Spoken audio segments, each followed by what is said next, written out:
ओम नमः शिवाय। हर हर महादेव। हे प्रिय भक्तजनों, आज सोमवार के दिन आप सभी रसपान करेंगे भगवान भोलेनाथ की सोमवार व्रत कथा। तो आप सभी से अनुरोध है कि कथा को भक्ति भाव से और प्रसन्न मन चित्त से पूरा अवश्य सुने और कमेंट बॉक्स में शिव शंकर भोलेनाथ की जय लिखना बिल्कुल भी मत भूलिएगा। तो आइए प्रेम से रसपान करते हैं सोमवार व्रत कथा का। तो एक बार प्रेम से बोली शिव शंकर भोलेनाथ माता पार्वती की जय। शिव पुराण की कथा के अनुसार एक बार वास्कल नामक गांव में बिंदुक नामक एक ब्राह्मण रहता था। वह बड़ा दुराचारी और महापापी था। उसकी स्त्री बहुत सुंदर थी, लेकिन वह कुमार्ग पर ही चलता था। उसकी पत्नी का नाम चंचुला था और वह सदैव धर्म के पालन में लगी रहती थी।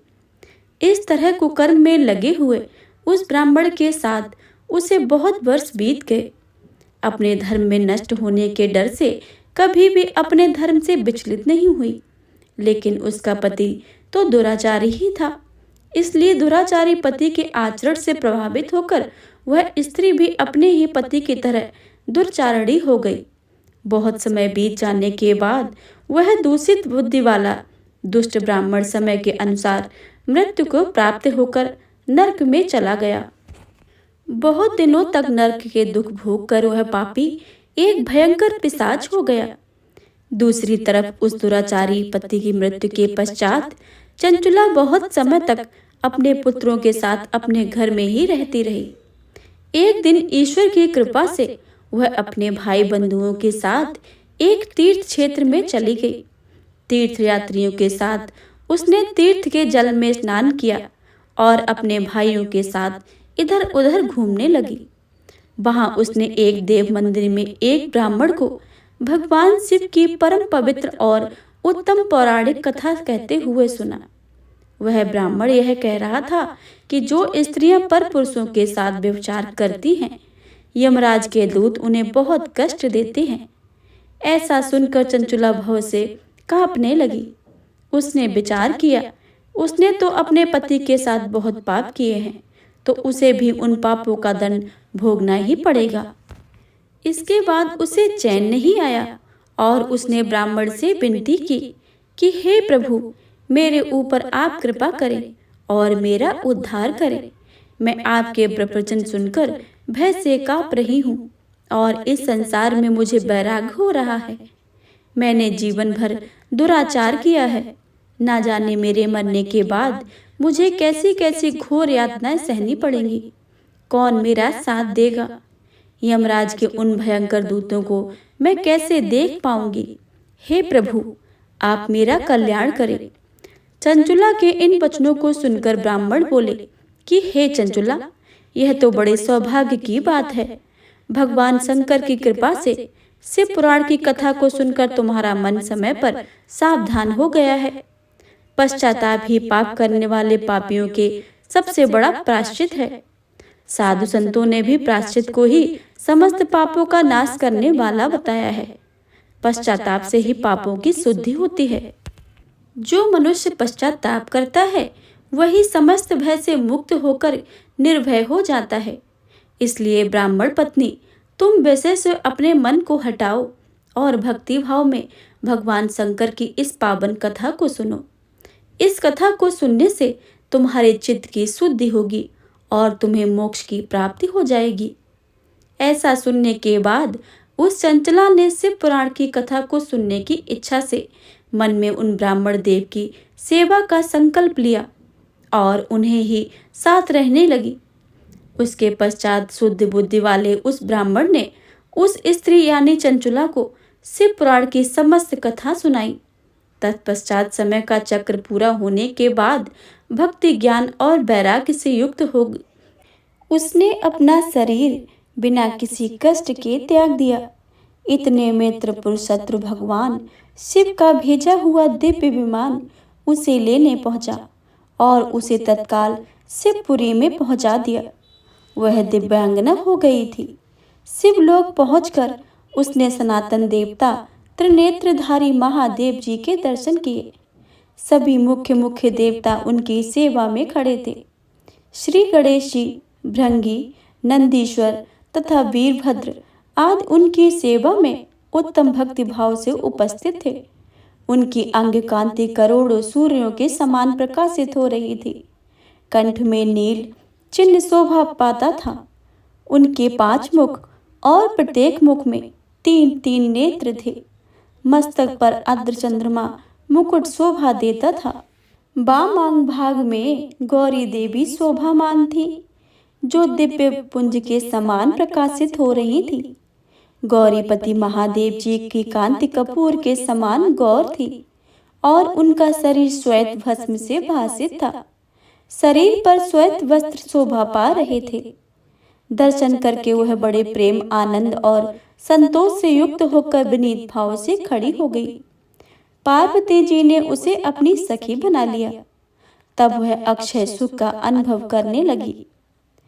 चंचुला ने पार्वती जी से प्रार्थना की कि हे गिरिराज नंदिनी, आप समस्त सुखों को देने वाली और ब्रह्मा विष्णु आदि सभी देवताओं द्वारा पूजित हो। आप ही संसार की सृष्टि, पालन और संहार करता हो। तीनों गुणों का आश्रय आप ही हो। आप ही परम शक्ति हो। इस तरह स्तुति से पार्वती जी को प्रसन्न करके पूछा कि हे दीन वत्सले, मेरे पति बिंदु इस समय किस योनि में है? मैं अपने पति से जिस प्रकार संयुक्त हूँ वैसे ही उपाय कीजिए। उनकी मृत्यु मुझसे पहले हो गई थी। ना जाने वे किस गति को प्राप्त हुए हैं। इस पर पार्वती जी ने कहा कि हे चंचुला, तेरा पति बिंदु, जो कि अपने कर्मों के कारण लंबे समय तक नरक को भोग रहा तथा बिंद पर्वत पर भयानक पिशाच योनि में रह रहा है और अनेकों दुखों को झेल रहा है। यह सुनकर चंचुला बहुत दुखी हो गई। उसे दुखी देखकर पार्वती जी को दया आ गई। उन्होंने भगवान शिव की उत्तम कीर्ति का गान करने वाले गंधर्वराज तुम्बारु को बुलाकर सारी बातें बताईं और आदेश दिया कि वह बिंदु को यत्न पूर्वक पवित्र शिव पुराण की कथा सुनाए। कथा से उसका हृदय शुद्ध हो जाएगा और वह शीघ्र ही प्रेत योनि को परित्याग कर देगा। उसके बाद विमान पर बैठाकर उसे मेरी आज्ञा से तुम शिव के समीप ले आना। आज्ञा अनुसार गंधर्वराज तुम्बारु विंध्य पर्वत पर गए। वहां पर पिशाच को बलप्त पासों में बांधकर शिव पुराण की पवित्र कथा सुनाई गई और बहुत सारे देवता आदि कथा सुनने आए। कथा सुनने के उपरांत पिशाच का हृदय शुद्ध हो गया। उसने पिशाच योनि का परित्याग कर दिया।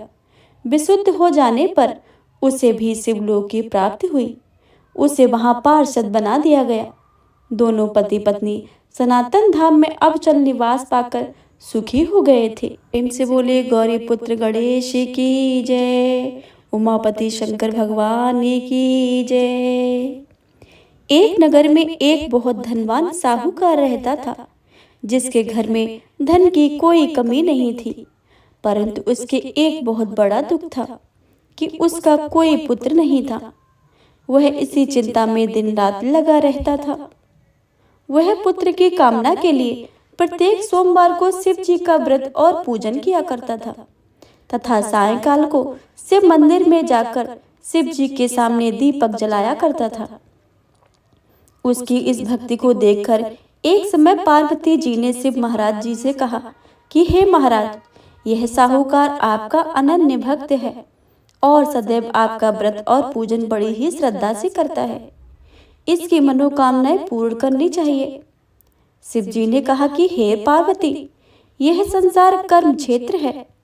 जैसे किसान खेत में जैसे बीज बोता है वैसा ही फल काटता है, उसी तरह इस संसार में जैसा कर्म करते हैं वैसा ही फल भोगते हैं। पार्वती जी ने अनंत आग्रह से कहा कि महाराज, जब यह आपका अनन्य भक्त है और इसको अगर किसी प्रकार का दुख है तो आपका अवश्य दूर करने चाहिए, क्योंकि आप सदैव अपने भक्तों पर दयालु होते हैं और उनके दुखों को दूर करते हैं। यदि आप ऐसा नहीं करेंगे तो मनुष्य आपकी सेवा तथा व्रत क्यों करेंगे? पार्वती जी का ऐसा आग्रह देखकर शिव जी महाराज जी कहने लगे कि हे पार्वती, इसके कोई पुत्र नहीं है। इसी चिंता में यह अत्यंत दुखी रहता है।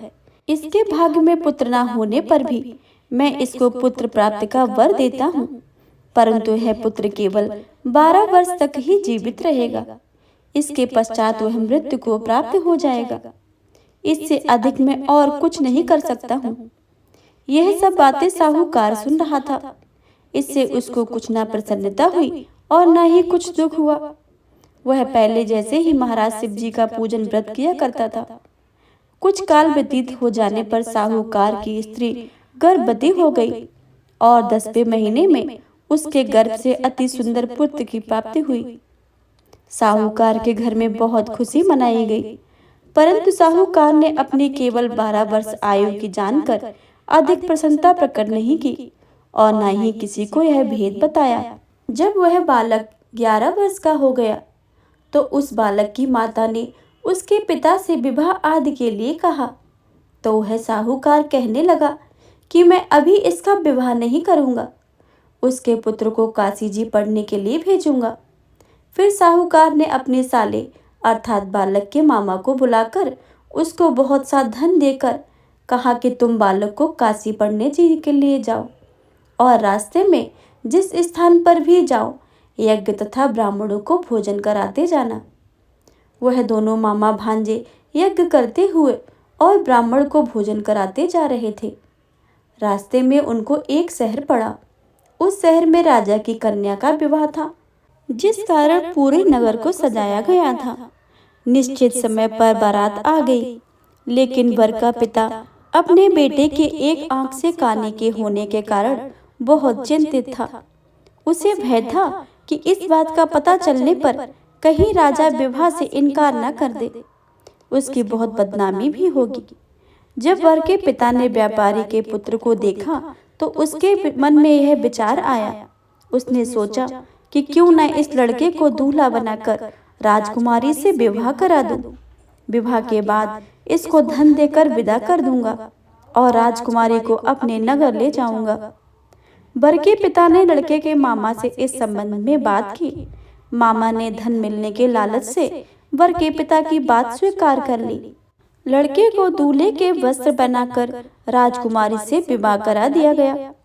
राजा ने बहुत सारा धन देकर राजकुमारी को विदा किया।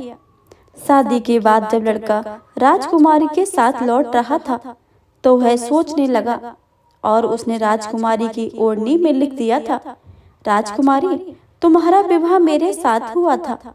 मैं तो वाराणसी पढ़ने के लिए जा रहा था और तुम जिस नवयुवक की पत्नी बनेगी वह एक आंख से काना है। जब राजकुमारी ने अपनी ओढ़नी पर लिखा हुआ यह पढ़ा तो उसके काने लड़के के साथ जाने से इनकार कर दिया। राजा को जब यह बातें पता लगी तो उसने राजकुमारी को महल में ही रख लिया। उधर लड़का अपना मामा के साथ वाराणसी पहुंचा और गुरुकुल में पढ़ना शुरू कर दिया। जब उसकी आयु 12 वर्ष की हुई तो उसने यज्ञ किया।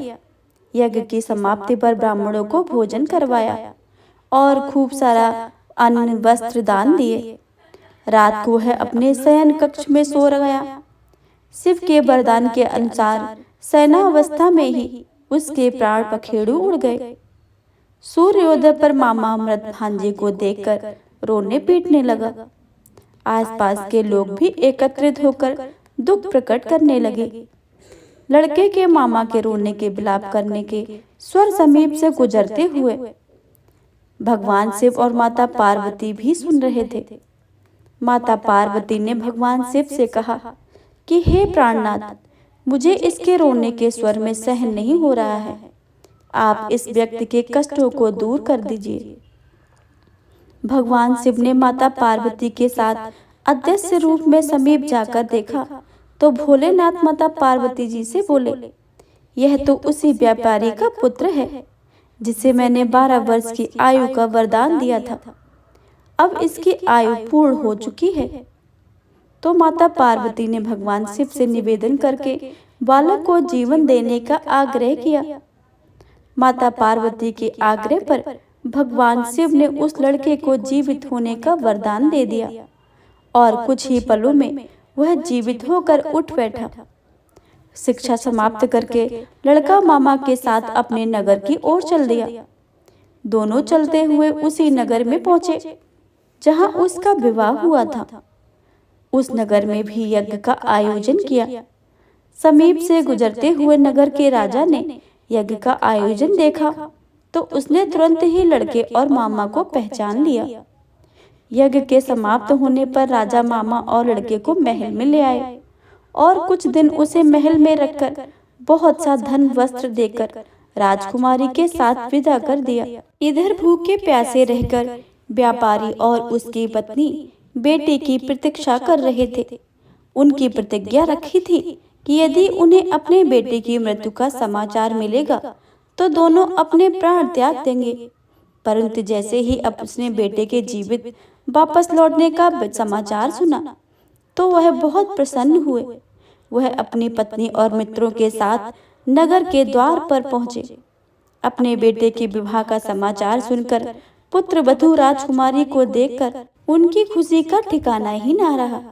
उसी रात भगवान शिव ने व्यापारी के स्वप्न में आकर कहा कि हे श्रेष्ठ, मैंने तेरे सोमवार के व्रत करने का और व्रत कथा सुनने से प्रसन्न होकर तेरे पुत्र की आयु लंबी प्रदान कर दी है।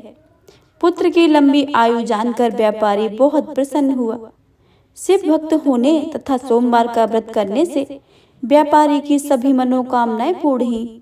इस प्रकार जो भक्त सोमवार का विधिवत व्रत करते हैं और व्रत की कथा सुनते हैं, उनकी सभी इच्छाएं भगवान भोलेनाथ माता पार्वती पूर्ण कर देते हैं। तो प्रेम से बोलिए शिव शंकर भोलेनाथ की जय। श्री गणेश गिरिजा सुमन मंगल मूल सुजान, कहते अयोध्या दास तुम देव अभय वरदान। जय गिरिजापति दीन दयाला, सदा करते संतन प्रतिपाला।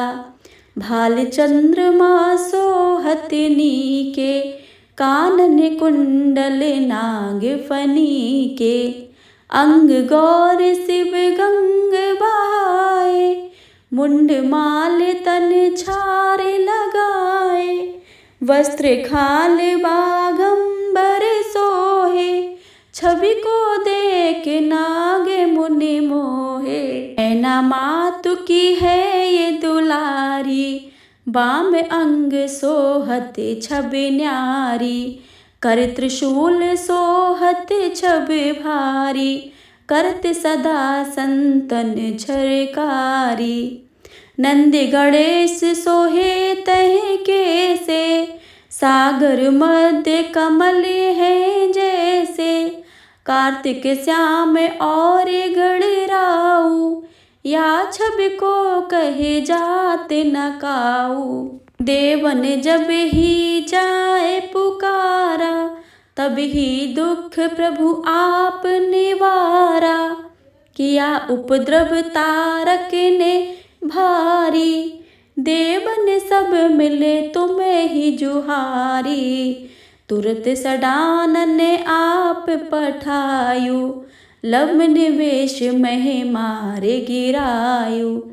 आप जलंधर असुर संहारा, सुय से तुम्हार विदित संसारा।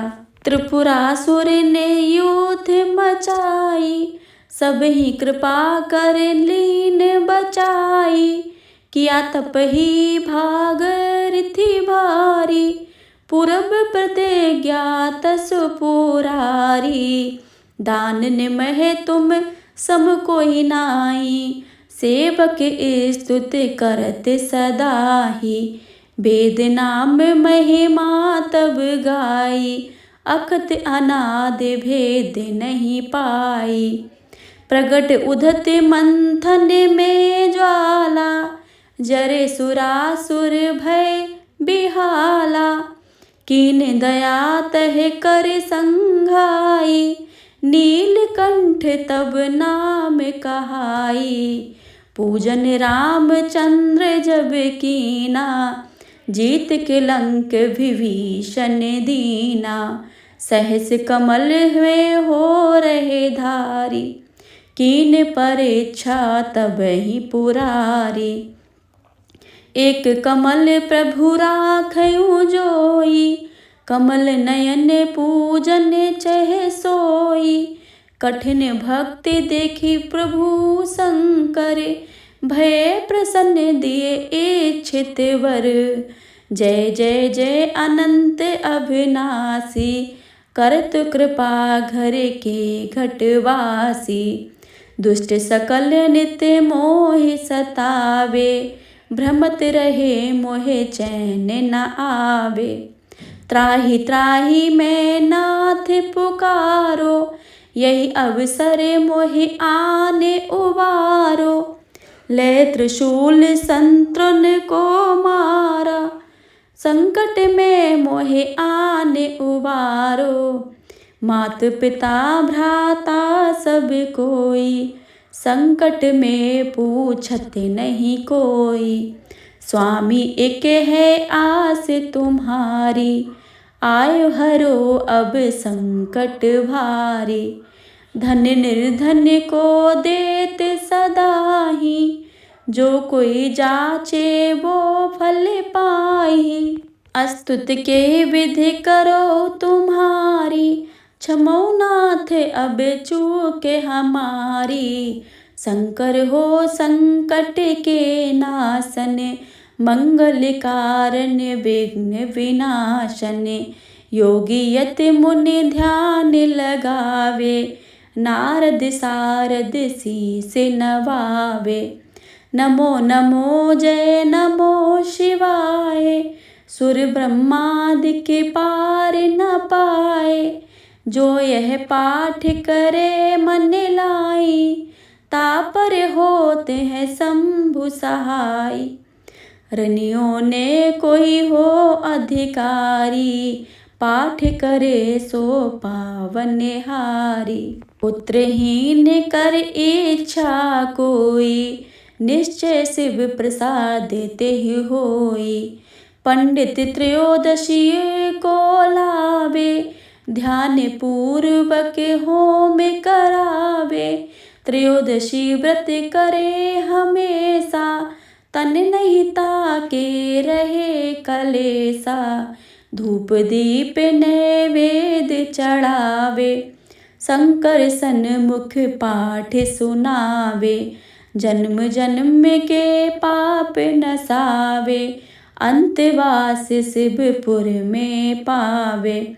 करे अयोध्या आस तुम्हारी, जान सकल दुख हरहु हमारी।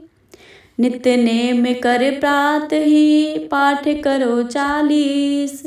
तुम मेरी मनोकामना पूर्ण करो जगदीश।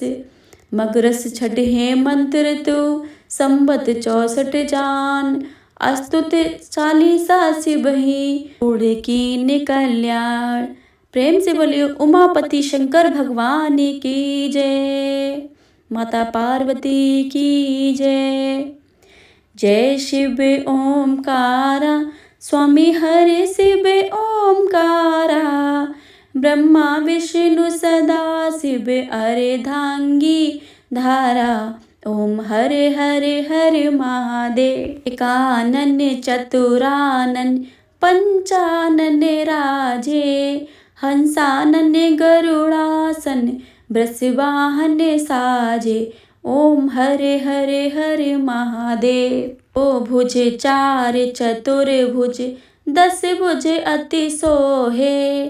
त्रिगुण रूप निरखता त्रिभुवन जन मोहे। ओम हरे हरे हरे महादेव। अचुमाला वनमाला रुंडमाला धारी। चंदन मग मृद सोहे भोले शशिधारी। ओम हरे हरे हरे महादेव। पीतांबर पीतांबर बागांबर अंगे। सनकादिक ब्रह्मादिक भूतादिक संगे। ओम हरे हरे हरे महादेव। कर के मध्य कमंडल चक्र त्रिशूल धरता स्वामी चक्र त्रिशूल धरता, जग करता जग भरता, जग संहार करता। ओम हरे हरे हरे महादेव। ब्रह्मा विष्णु सदा शिव जानत अविवेका, प्रणवांछर के मध्य ये तीनों एका। ओम हरे हरे हरे महादेव। काशी में विश्वनाथ विराजत, नंदी ब्रह्मचारी, नित्य उठ भोग लगावत, महिमा अति भारी। ओम हरे हरे हरे महादेव। त्रिगुण स्वामी जी की आरती जो कोई नर गावे, कहत शिवानंद स्वामी मन वांछित फल पावे। ओम हरे हरे हरे महादेव। जय शिव ओमकारा, प्रभु हरे शिव ओमकारा, ब्रह्मा विष्णु सदा शिव अर्धांगी धारा। ओम हरे हरे हरे महादेव। ओम हरे हरे हरे महादेव। ओम हरे हरे हरे महादेव। प्रेम से बोलिए भोलेनाथ बाबा।